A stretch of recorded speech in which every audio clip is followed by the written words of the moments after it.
किसी भी तैयार माल को एक स्थान से दूसरे स्थान तक पहुंचाने में कई प्रक्रियाओं से होकर गुजरना पड़ता है। इस वजह से इसकी लागत भी बढ़ जाती है।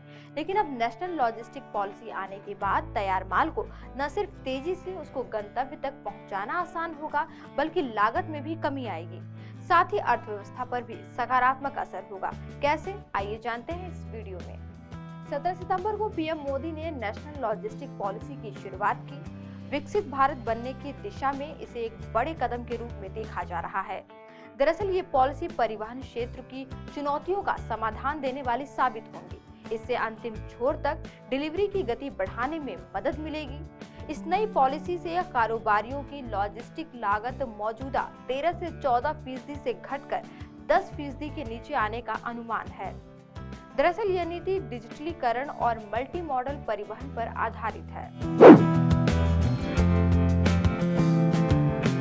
लॉजिस्टिक्स एक ऐसी प्रक्रिया है जिसके तहत किसी माल, सेवाओं या सूचनाओं को योजनाबद्ध तरीके से उनके उत्पत्ति वाले स्थान से लेकर जहां उनका इस्तेमाल होना है वहां पर भेजा जाता है। इस पूरी प्रक्रिया को लॉजिस्टिक्स कहते हैं। आपने देखा भी होगा कि जब किसी फैक्ट्री में कोई सामान या माल बनता है तो उसके बनने के बाद यूजर यानी ग्राहक तक पहुंचाने के लिए कई स्टेप से गुजरना पड़ता है। इस प्रक्रिया को ही लॉजिस्टिक्स कहते हैं और इस प्रक्रिया पर आने वाला बड़ा खर्च लॉजिस्टिक्स कॉस्ट यानी लॉजिस्टिक्स लागत के रूप में जाना जाता है।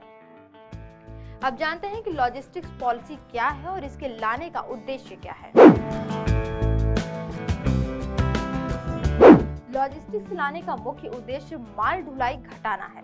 जैसा कि पहले से ही देश में आयात को कम कर निर्यात को बढ़ावा दिया जा रहा है, इस ओर पहले ही कई नीति लाई जा चुकी है और कई पर काम भी हो रहा है।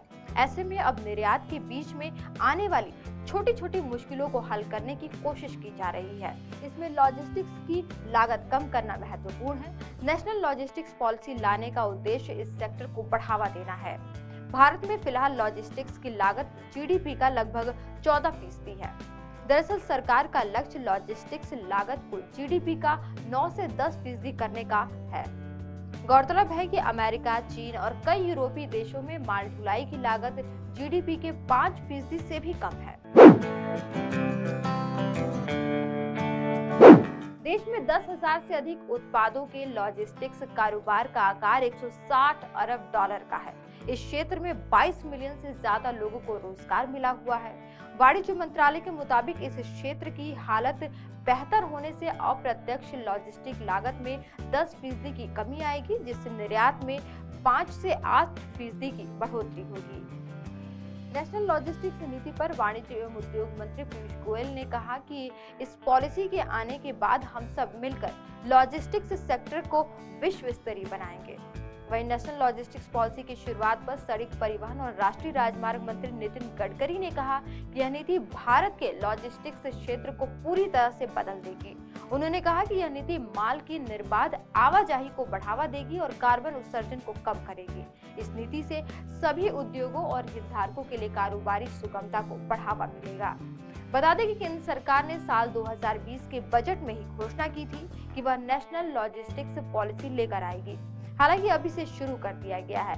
यह पॉलिसी देश भर में उत्पादों के निर्बाध आवागमन को बढ़ावा देने के लिए जारी की गई है। इस तरह माल ढुलाई की लागत में कमी लाने के उद्देश्य से ये बनाई गई राष्ट्रीय नीति को नेशनल लॉजिस्टिक्स पॉलिसी कहते हैं। आज की वीडियो में इतना ही। देखते रहिए PB।